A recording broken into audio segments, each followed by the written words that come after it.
我这边没有舞台，我一直在等待机会，一直在等待一个可以再次站上舞台的机会。肯定会去啊，有舞台啊，你有舞台绝对要去啊。我的目标就是以后可以拥有更大的舞台，一直站在这个舞台上。我要大步的、自信的走上去。悲伤留给我自己消化就好了。我希望大家看到的是，努力、认真，然后乐观的我。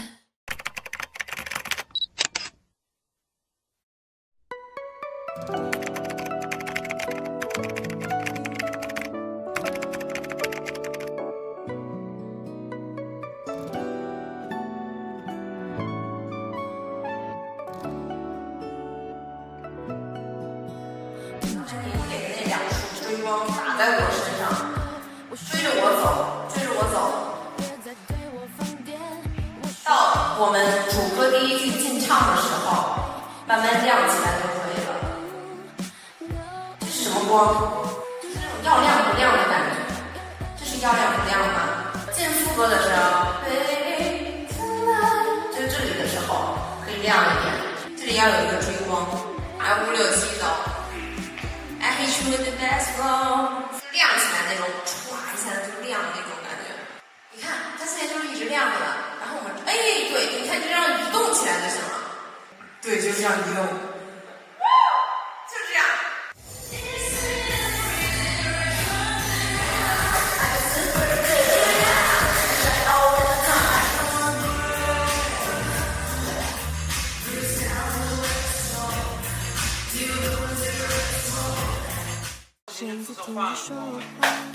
他紫色就是想要紫色。想想他一个是头，对，他是短头发，反正才套短头发会比较合适，或者那个红色那场红是哪开吗？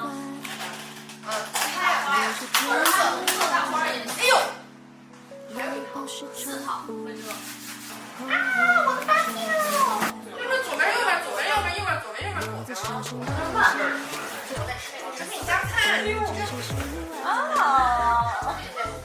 吃哪个水果啊？知道，我给你拿过来。来，美女，吃啥？妈，我给你打开。然后这是瓜，这拿的瓜肯定不吃，这菜肯定也不吃。然后那下面那小芒果可能会考虑。芒果估计够呛。这个甜啊！哎，没有脆皮。那最近你知道要什么了吗？脆皮。又坐地上了吧？我没坐地上，我现在是学艺术的。又坐妈妈脚上。说讲，你鞋不脏，还不坐地上。我鞋是干净的，姐姐。没事，倒也不必，我洗裤子就行了，也没必要把你脚过住。我妈妈把鞋脱了，你坐鞋上。那我为什么不坐纸上？我也想做要写的垫子、塑料布什么的。就开始嘴瓢。没事，我就想真是别管我了。全天下都知道，谁就要跟我吵架，全天下都知道我最好欺负了。再说，舞团来了，舞团来这里，舞团到了，终于来了，上台吧。人围棋还上不了台。啊？人围棋那人没齐，你们可以先吃。那你们3个人可以先吃，先洗个手吧，各位们。你想喝什么喝什么啊，小伙子。走到头右转就是卫生间。干活的刘帅。这是什么纪录片？说你拍这么多，你到时候你做素材的时候你多累。你待会儿除了彩排还有啥行程？拍照。就拍明天那个出发图。今天晚上是提前拍出来是吧？对啊，提前拍出来，要不然明天要忙。就因为我以前肯定是没见过你彩排啊，但比如我见其他艺人彩排，他可能就差不多感觉就走过场，然后就稍微 Q 就行了。但我觉得你刚才好像对于灯光各种都巨细无比那种的。我觉得每个人有每个人不一样的要求吧，可能我可能就是操心的命，我就什么心我都要去担心一下子，去关心一下子，因为我对于自己的舞台表演，我有一定的那个想法在我的脑子里，它包括我选这首歌的时候，它也会有呈现在舞台上的我的一个幻想，所以我会把我的幻想搬到舞台上去，要不然我就白去搞这首歌版权，完了之后我还要去编舞什么之类的，那肯定要给它弄好。明白。可能就是说，我前面的事儿我都干了50%了，最后50%我不干了。就上台那块儿，然后就垮了嘛。对呀、这么多事儿都干了，都铺垫了，那肯定后面要好好弄。刚刚看你跟那个灯光老师那块儿有好多感觉沟通不畅啊，就因为可能今天是第一，很正常啊。就是每次其实你办这种 live 之前都会有这么一个阶段，是吗？是这样的，其实只是你们看着不顺畅，但是我已然习惯，因为这是很正常的那个什么，因为灯光老师不是机器，他是正常人类，所以他可能要去记很多的点，包括机器也需要时间去记点。很多时候我们对灯光可能之前有对过1个小时2个小时的都有，因为要定点，所以就会比较麻烦一点，而且再加上我的想法有很多，所以就需要老师，就像你刚才说的，有的人可能没那么多要求，所以老师可能就是去按照自己的音乐审美和这个灯光审美去弄，但是我可能就是必须得按照我的审美来。有哪个其实对你这次来说算是那种比较挑战比较大的？我觉得《By To Me》吧，我觉得那个有点太性感了，我觉得我有点。哎，说不上来，就是我就是演绎这种舞的时候，我就会怎么说呢？感觉我在跟自己做对抗。每次看你的舞台都觉得哇，真的好，就你在舞台表演性感的时候就觉得哇，好媚啊，好性感那样。我觉得可能是自己看自己吧，就是自己看自己怎么都不顺眼，我觉得也有这种可能了。我觉得一个歌手肯定不能总在自己的那个舒服的那个圈子里待着，因为还要考虑到大众的一些喜好程度嘛。因为有的朋友可能喜欢性感的，有的朋友喜欢帅气的，那就大家咱们就都尝试一下，都有一些不一样的舞台嘛。因为我拍出发图是一套新的 look， 还是说会跟明天的演出有相结合的？就是出发图就是明天的演出服，就是每一次活动穿的衣服，我可能都会当天或者是提前1天把图片拍好。你对拍出发图这个现象咋看？我也不知道啊，大家一起拍我就跟着一起拍。那我不能就是说大家看别人有，那肯定他们也要有。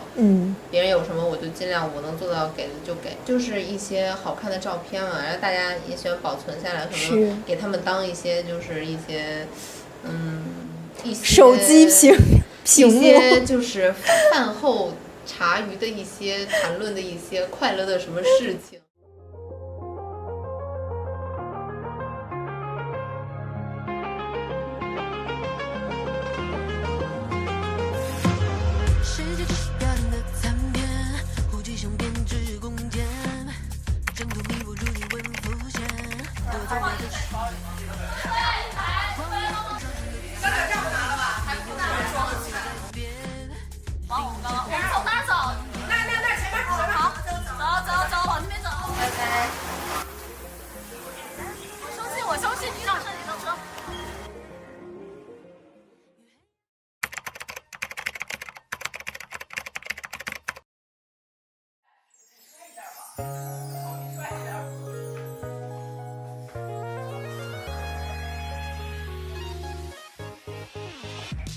Hello， 你好 ，Hello， 新浪的朋友们，大家好。刚才这个人把我腮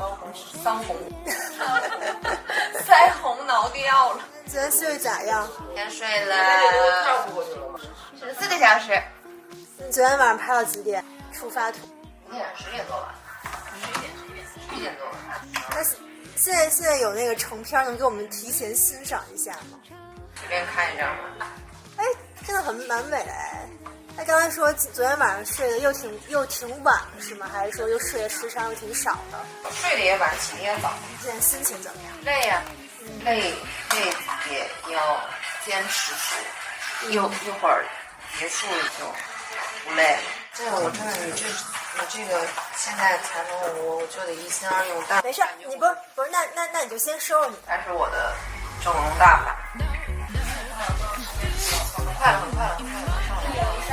晚上我15岁晚要穿衣服。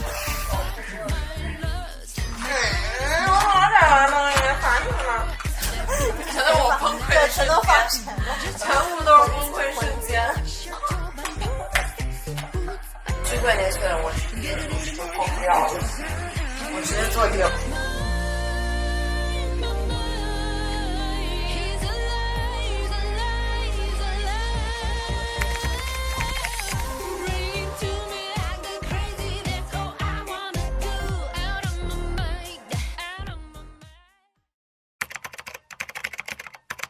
第一次来天津，先分享一下这2天彩排感受咋样？就是和以前一样的感受，就其实就是相同的工作一直做，完了之后，每次都会有不一样嘛。你不能就是说你可能第一次巡演踩过了，然后这次就不踩了，因为每次的场地都不一样，歌单也会有一点不一样的变化，所以就还是要再重复的去踩。我没有想到，比如妈妈也会来陪伴你工作啊，在我们看来是个很温馨的一件事情。你怎么给妈妈的陪伴？没有啊，因为我觉得就是我妈在旁边的话，2个人能经常在一块儿，其实是一件对于我来说是很习惯的事情，因为我妈已经习惯陪我一起工作了，她也觉得她也喜欢看着我工作，我也喜欢她在旁边陪着我。有啥爱的烦恼之类的吗？逼我吃饭。对，听到你妈一直在说吃点喝点吃点，可能就是逼我吃东西，其他就没什么别的了。有朋友在吗？你会不会表演会更有压力，还是说其实你表演的时候就非常专注，也不管说谁在台下了？没有啊，我对于表演我从来不会有压力的。咱这轮巡演其实从启动到现在已经走了2站。广州跟成都之前2站有什么一些有趣的经历，或者一言视角的一些看到歌迷的一些好玩的反馈啊，分享一下。他们叫的时候特别搞笑，就是他们大声喊的时候特别可爱，像卡通人儿，像那个动画片里的那个人啊，就是这么喊。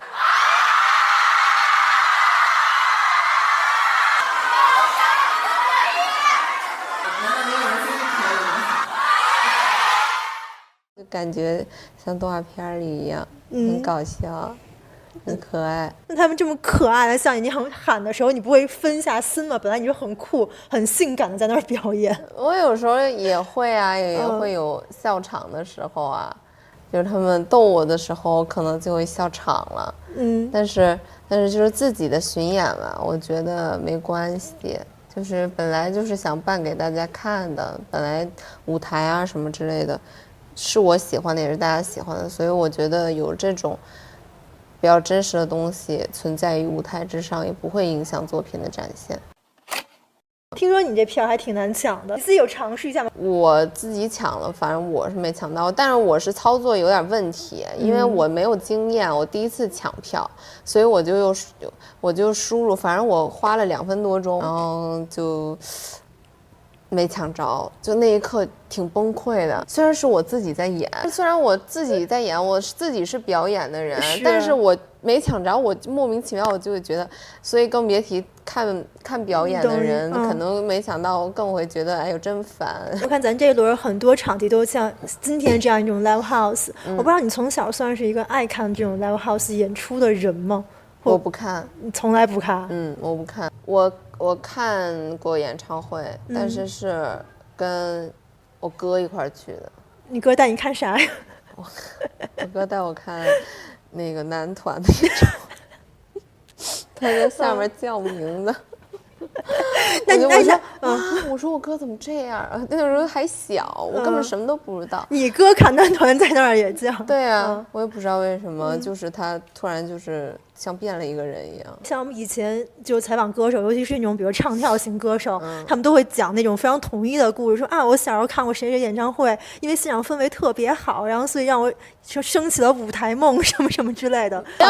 我升起的舞台梦是我自己站在舞台上，我享受那种感觉，所以我才有了舞台梦。你觉得我真棒，我就应该站在舞台上。我可没你这么想，你瞎说八道，他瞎说八道，可不，我可没这么想。你就觉得开心是吗？就对，我就觉得唱歌，我喜欢唱歌，然后站在台上唱歌，就感觉跟自己私底下唱歌不一样，可能会更激动，然后更兴奋，就是站在舞台上的感觉。就是首先我喜欢唱歌，其次我又喜欢站在舞台上唱歌，后来就变成了我的舞台梦。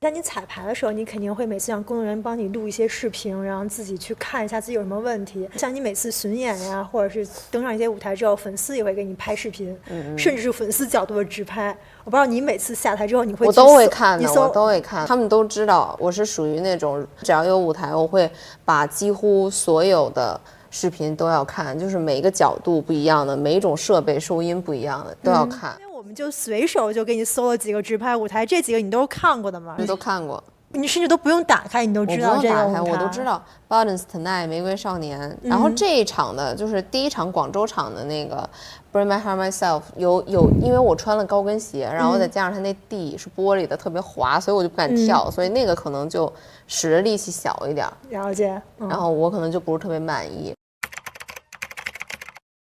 我感觉那个舞台上人不是我，不知道为什么。就怎么说呢？我就每次看自己舞台的时候，我就感觉跟我一点都不一样。就觉得很搞笑，像另一个人。你为什么用搞笑来形容？因为我私下不这样，在舞台上可能一表演，眼神唰一下就变了，然后噌一下子就感觉不一样了。那你会用比如说在舞台上很有魅力来形容自己吗？我老就自己每次看，就是舞台完了以后自己看的时候，我就说：“我天啊，我真是个帅哥！”因为我是属于我的舞台风格和舞蹈风格，大部分是属于帅气风的，所以我才会说是帅哥，加一个引号。你这次不还有性感吗？昨天刚跟我们分享。是，但是性感的话，一般就是我就会。我以为你说看到性感说哇，我真腰着。那可能不会，那可能我每次看自己的视频，我说我都会紧皱眉头。像我们这两天虽然跟你接触不多啊，但感觉出的生活中其实是比较随意可爱的那种女孩，但你一上舞台，感觉你对吧？应该我对吧？我说嘛，我就感觉那个视频里不是我。对，而且就觉得你每次上舞台，而且就特别知道自己想要什么，比如灯光老师你这那什么的，突然变成一个特别烦人的人。本来在舞台底下就私下都挺好的，然后一上了舞台以后就变得很烦人，怎么那么多事儿？一女的可能就确实会这样。因为刚刚其实我们也提到就是售票这个事情，因为确实都是取得了挺好的成绩，然后都卖光了，而且很快的卖光。这个在你之前，比如开这场巡演之前，在你的预料之中吗？我没预料过哎，我就想的是我想要舞台。每一次我都会加新歌嘛，然后都会去跳不一样的东西，去编舞啊什么之类的。我就是单纯的就是我想跳这个歌，我就没有想到说。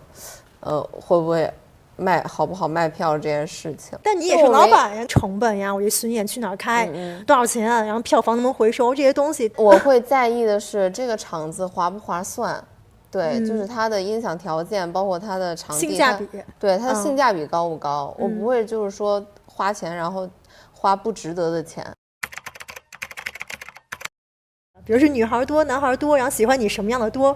妈妈粉什么这个粉那个粉，对，我感觉不能这么去分类吧。其实大家都是喜欢听我唱歌，喜欢看我舞台，然后至于为什么去喜欢上我呢？我就觉得是因为我很热爱这件事情，他们看到了我热爱，可能会给他们带来这种心理上的鼓励，展现自己生命，展现就是自己的生命力，这种性格的人，可能他们会觉得，很好，很快乐看着我，这是我自己分析的，因为我确实很喜欢这件事情，很喜欢唱歌，很喜欢舞台，而且我还会就是把自己很喜欢这件事表现出来，确实，他们就可以感受得到。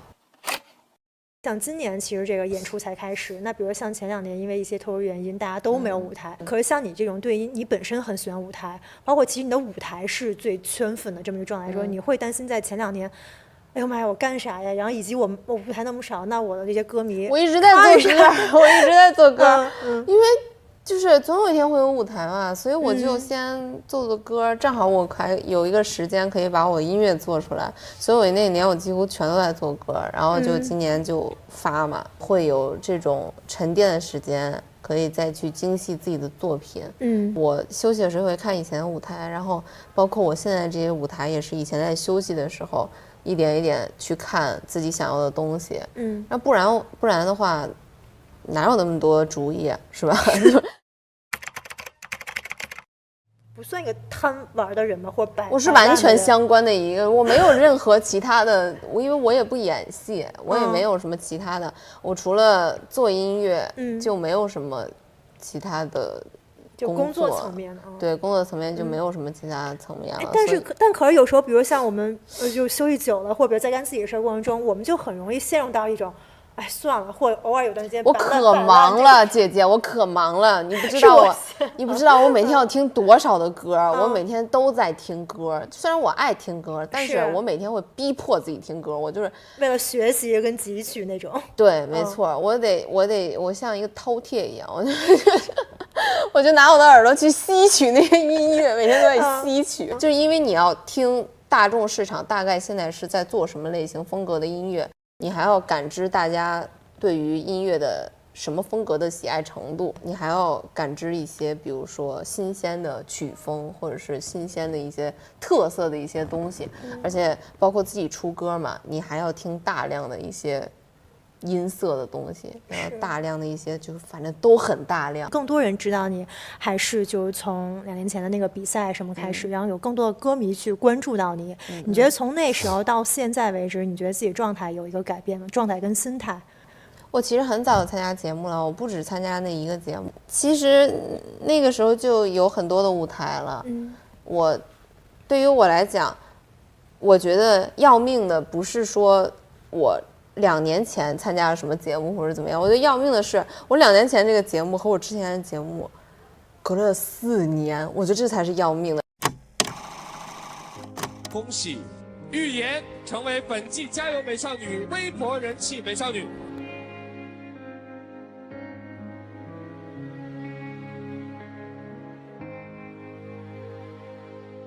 我之前没有舞台，我一直在等待机会，一直在等待一个可以再次站上舞台的机会。因为那个时候我什么都不懂，那个时候我也没有一个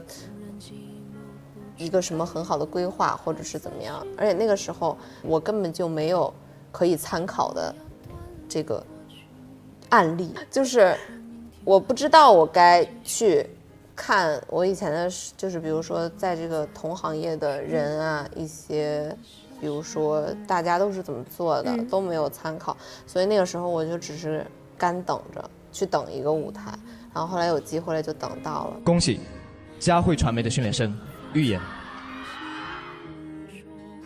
离开这个唱跳的舞台已经非常非常久了，我会抓住这次机会。我唯一就是想要有一个能上舞台的机会，想让支持我的人继续能在舞台上看见我，还要感谢所有支持我的人们。重新做一下自我介绍吧。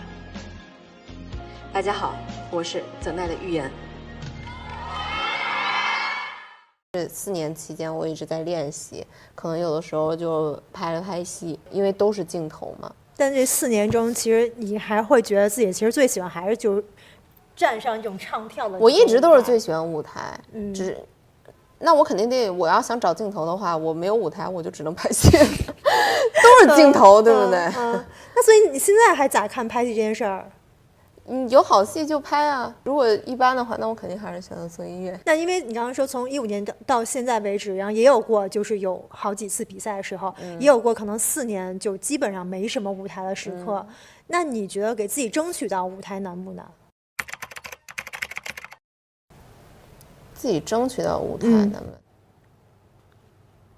难？难，当然难了。不难，我能等4年。肯定难啊！现在争取是挺难的，可能对于我来讲的话是难的，但是我不知道别人什么样，所以我觉得，那既然这条路难，那我就换一条路走。那我为什么非要跟他较劲呢？对不对？我就可以自己去设计一些舞台啊。这样我就有舞台了。我现在有舞台，我自己想有什么舞台，我就可以有什么舞台。你就说可以在自己的这个巡演当中去实现，对啊，可以去实现，可以展现自己很多想要的东西，而且自己说了也说了算。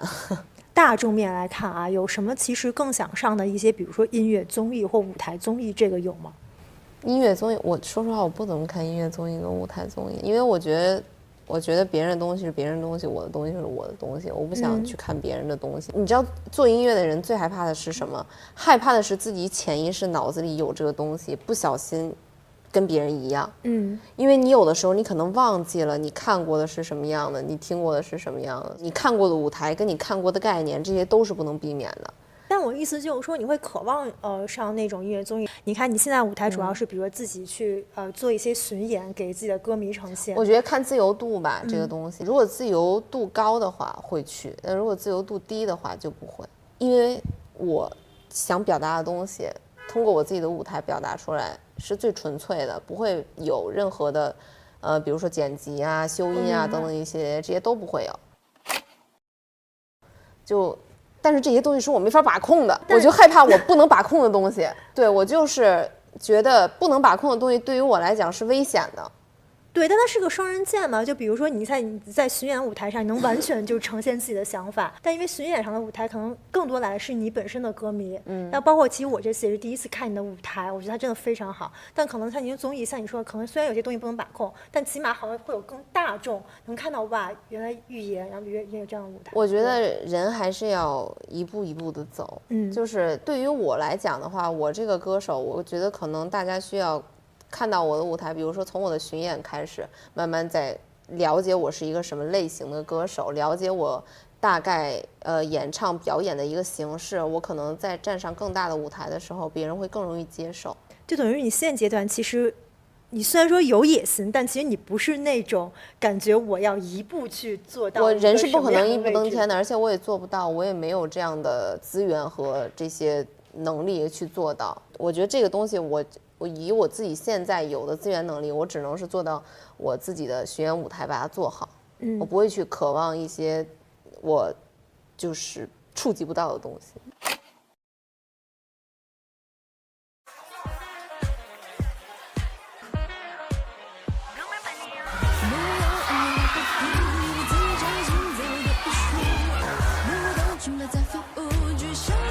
开吧，放开。